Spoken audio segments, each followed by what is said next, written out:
Hi, Ron Davidson here. I want to talk about the different metals that we use in the jewelry industry. When I get new clients or potential clients, it's always a lot of questions like, what is yellow gold? What is white gold? What is rose gold? What is platinum?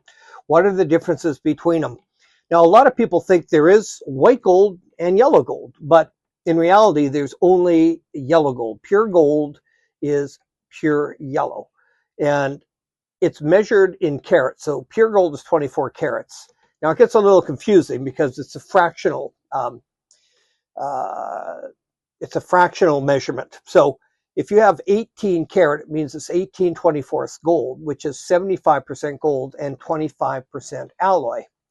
Now in yellow gold, the main alloys are copper and silver to retain that yellow color. Now 14 carat is about 58.5%.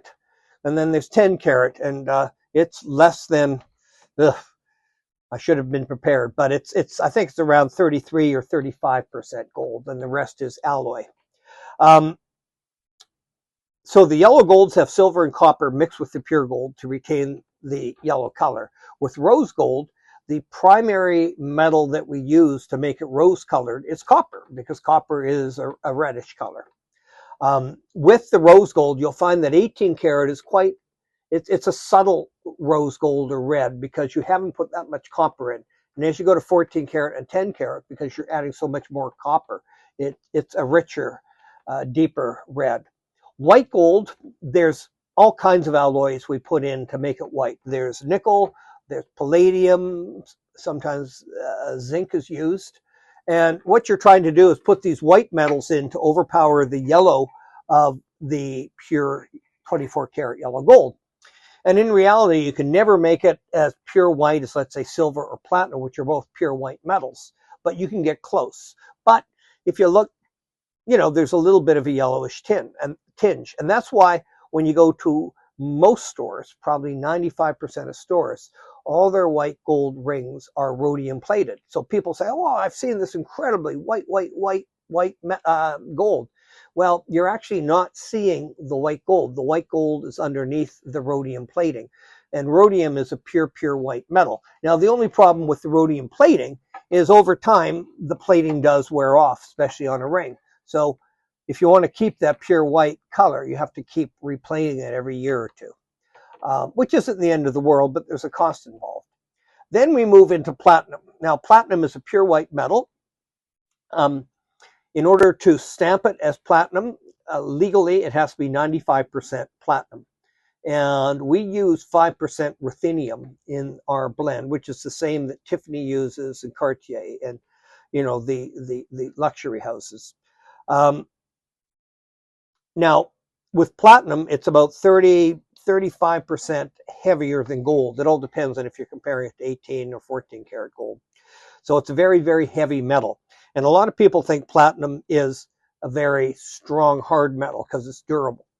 But in reality, it's a very soft metal. It sounds like a contradiction, but the way I describe it to people is like lead. So you hit lead, it's not shedding molecules. It's soft and it's just repositioning itself.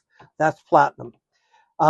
So, I'm happy to do platinum, but especially with men's bands, I do warn people it's going to mark and dent real easy. The advantage of platinum is that it's a pure white metal. It's never going to go slightly yellow. It doesn't have to be plated. So ultimately, it's up to you to decide what metal you want to use. I can just tell you the pros and cons of each, but ultimately it's up to you to decide what to use. I should mention one thing as well. I usually recommend, especially if you're buying a high color diamond, to set it either in white gold or in platinum. You can do the rest of the ring in yellow gold or in rose gold, but the white gold is stronger than yellow gold or rose gold, and platinum also is stronger as well. So it means that your diamond, the claws holding it will last a lot longer. You don't have to rebuild it after 5 or 10 years. And also, if you set a nice color diamond in white metal, it's not going to pick up any of the yellow color in the metal. So if you set it in yellow gold, you could have a D color diamond, which is perfectly colorless. But if you set it in yellow gold or rose gold, you're going to get a little bit of yellow into the diamond from the claws, or a little bit of the rose gold color into the diamond. I hope that that's clear and you understand the different metals now. Thank you.